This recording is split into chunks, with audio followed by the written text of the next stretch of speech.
In this lesson, we will understand the different ways to represent multiplication.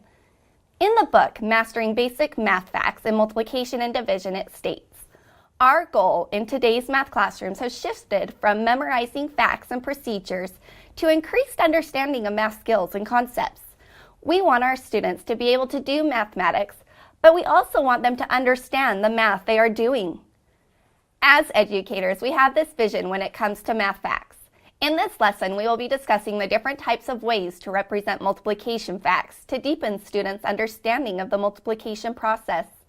Today, we are going to use the following graphic organizer as a guide to explore the ways we can represent multiplication. We are going to use the multiplication equation 4 times 3 equals 12 in this lesson. I can switch the factors around to say 3 times 4 equals 12 because of the commutative property of multiplication. The commutative property states the order of the factors, which are the numbers we are multiplying, can be switched, and the product, the answer to the multiplication problem, will stay the same. Let's start off explaining arrays. Arrays show objects in rows and columns. When I read the multiplication fact 3 times 4, I can think 3 rows of 4. I can model this with anything tangible with students. At home, you can practice making arrays out of cereal, Legos, or small toys. We also can have students draw their arrays. To move quickly, I will represent 3 times 4 in an array using circles.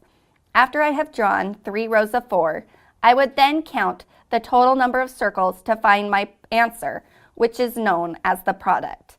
Next, I could represent the 4 rows of 3 to show 4 times 3.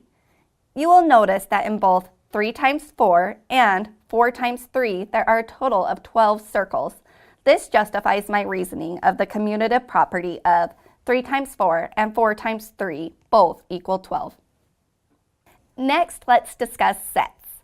For this, I will think 3 groups of 4. I will draw 3 big circles to represent the groups of objects.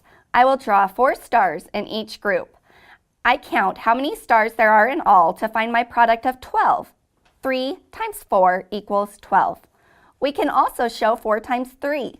This time we read it as 4 groups of 3. I will draw 4 circles to represent groups. I will draw 3 stars in each group. Again, I have 12 stars. You can practice set model at home, not only by drawing pictures, but by using small toys or cereal and sorting them into sets. This will make multiplication hands-on and interesting for your student. You could even have your child construct the set model for one multiplication fact, such as 6 times 4. You could construct the model for 4 times 6 and see if you both get the same answer. Students also learn that multiplication is similar to addition. We are using repeated addition when multiplying. For 3 times 4, I would add 4 3 times. 4 plus 4 plus 4 equals 12. This is a numerical form of 3 groups of 4. For 4 times 3, I would add 3 4 times. 3 plus 3 plus 3 plus 3 equals 12. So 4 times 3 equals 12. Number lines are one of my favorite ways to represent multiplication. First, we will show 3 times 4 on the top of the number line. I will think 3 jumps of 4. I land on 12, so 3 times 4 equals 12. I'm going to show 4 times 3 on the bottom of the number line. This time I will take 4 jumps of 3. I land on 12. It's fun for students to show the commutative property and show their reasoning. We have 2 more boxes to fill. The next is fact family. We already know 3 times 4 equals 12 and 4 times 3 equals 12. In this, you will notice the numbers 3, 4, and 12 are being used. A fact family is a collection of related addition and subtraction facts, or multiplication and division facts made from the same numbers.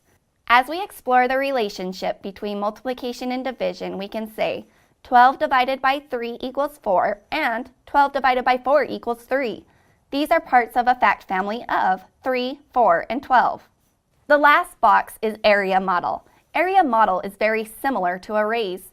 This time we will use a grid. Students can do this on graph paper or even draw their own. For 3 times 4, I will make 3 rows of 4.